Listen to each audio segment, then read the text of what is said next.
Tonight we're going behind the scenes and onto the set to bring you the best outtakes from 2 pints of lager and a packet of crisps. It'll be gross, nerve-wracking, Go have fun, haven't we? Let's just enjoy it. Yeah. Speak to us after, see what we do. and very funny indeed. I'm sorry, I haven't got a clue what I'm saying. They've made an incredible 7 series and the outtakes are funnier than ever. Can I do that again, please? I fucked it up.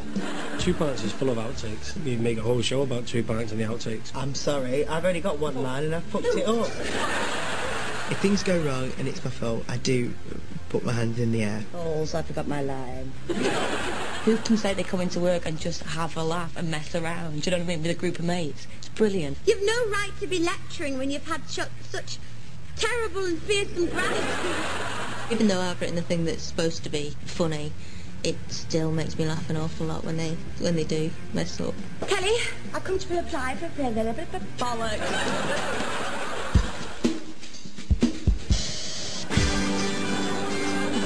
When 2 pints started, the cast were like little lambs taking their first wobbly steps in spring. They may now be seasoned pros, but with this lot, maturity also goes hand in hand with more middle-aged moments. Hello? Oh, no, I'm afraid you come through to... Don't know. Sorry. Wrong number. As you get older, it does get a bit harder to remember your lines. I have to study them now. Really, get a set of bins on, you know what I mean, right? Reading glasses. I'm not against marriage, it just... Well, it makes me feel a bit scared, you know, it makes me feel like I'm getting old. It's like... I don't know what I'm saying. Could you tell? Could you tell I was making it up? I definitely think that as we've grown older, it's got more... Oh, I can't remember what I'm saying there. Fuck is that mean? And Will's 95, so I don't know how he gets on with it. They're completely made-up words. I don't know what I'm saying. Oh, no! I don't know where we're going from, just tell me. It just goes out your head, what is there 1 minute, and someone just took it away. You're gonna get fired. After 6 series, Ralph Little's decided to leave the show. His character Johnny had almost been killed off a few times. He'd been eaten alive by a jammy dodger, suffered from hypothermia and severe chafing tied to a lamppost, and narrowly escaped being killed in an unfortunate crunchy-related incident. Fucking dying to laugh my bollocks off then. But after good times and bad, 2 pints' biggest joker had finally embarked upon his last adventure. Get off me! I told you, Janet, I want to marry you. Oh, that wrong. What a twat! Big shocker this year is Ralph Little is... We couldn't send him off to the army or to a biscuit factory on the other side of the world or anything like that, because he wouldn't have left Janet. Realistically, he would never have left his wife and child. So the only option was to kill him. Are you over it yet? No. But look, I've got this leaf. Oh, fuck off, sorry. Johnny has been eaten by a shark. Dead. Gone. Kaput. Here we have Johnny Flowers. Oh, sweetheart. No, wait. Oh, fuck off. If you lose anyone from this series, it's going to be different, because we started it together and we was hoping we'd finish it together, you know, and it's not the case. Don't worry, I've done everything and you're going to love it. Now, what's the one thing that'd be missing from Johnny's... No, fuck off, not Johnny's. Well, Johnny's... He's fucking dead. I think maybe there will be fewer outtakes now that Ralph's not around. Mind you never know. So what were Ralph's best outtakes? Well, the trump card in his comedy deck had to be his hilarious body, proudly paraded when Johnny went through his sexual identity crisis. Susan Nixon, the writer, she would put... There'd be more and more kind of gay references to his character, and he'd kick up such a fuss about it and be like, I'm not gay, I'm not doing that. Johnny, have you... Oh, fuck. I'll tell you what, let's drag it out a bit longer, shall we? Yeah. If you could keep me out here for a bit, that'd be great. In the show, we've taken Ralph's latent homosexuality and put it into the character of Johnny. Fucking spank it, come on! Do it! Don't go red, just spank it! In front of everyone, do it! Yeah! Because he'd make such a fuss about it, she was like, right, I'm going to write even more, and he hated it. However, far worse humiliation was about to come. Could this be the final straw for Ralph? Oh, Ralph snogging Arthur. I just got a flashback. Have you got a mint? I mean, he was so adamant he wasn't going to do it, and they were so adamant he was.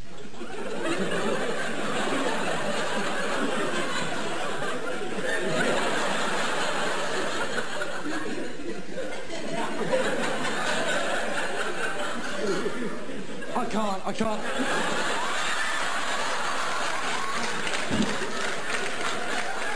I think Ralph went for it quite a bit, actually. I think he slipped a bit of tongue in.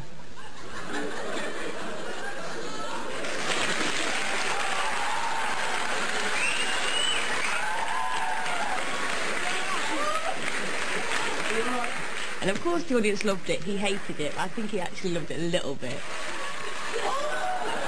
Ralph will miss the show, full stop. He'll miss the banter.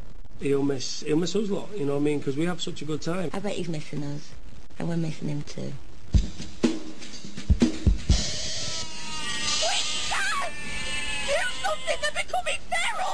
Two Pints has a reputation for bad language, so you might be surprised to hear there's only actually one F word per series.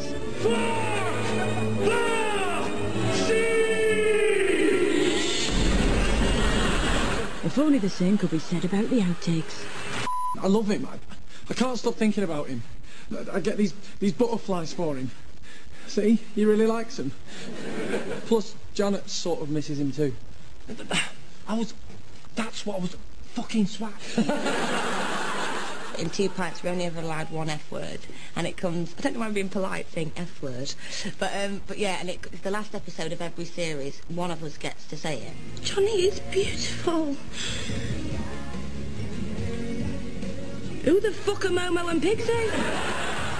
But then of course, in the actual outtakes, there's F's flying everywhere. That ring is a symbol of Johnny's undying love for me. I've got to raise that money to prove that fuck off!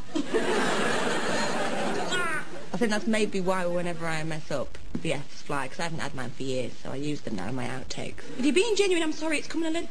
Fuck it. Sheridan's usually very professional. Occasionally she'll say, oh, F words. And then he asked if I needed a wax. I mean... Well, if you had no mean to... Fuck it, sorry. Sheridan always says the same thing. Ah, fuck it. Sorry about my language. Oh no, it's horrible. Will you be a shop owner? Right. And I'll be a disgruntled widow Oh. shopkeeper. No, fuck off, not a shopkeeper. Okay! But Sheridan Smith does get some tricky tongue twisters to get her tongue tied. As of today, I am Busty Housewife 36FF. And this right here is a hotline direct to the filthiest female mouth that's screaming.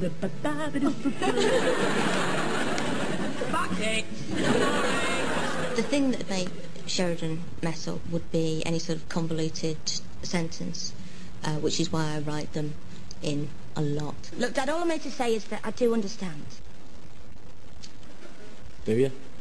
You don't have to hide this as if it's a... I think by telling Mum, well, maybe she... Oh, for fuck's sake, sorry. Will and Ralph always say that when I get nervous and I'm coming up to like a big word, my mouth goes slightly to the side like that. Donna, I'm so touched. And this'll... And this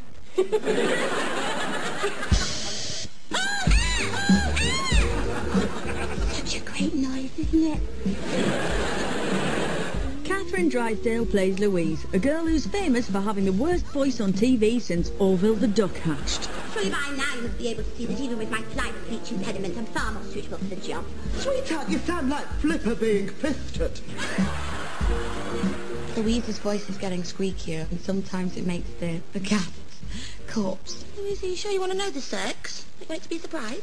I'll be surprised by the birth. I've heard the words meant... When Catherine does mess up, it's just the cutest thing. I'll be surprised by the birth. I've heard the words involuntary anal expulsion mentioned. You like the language?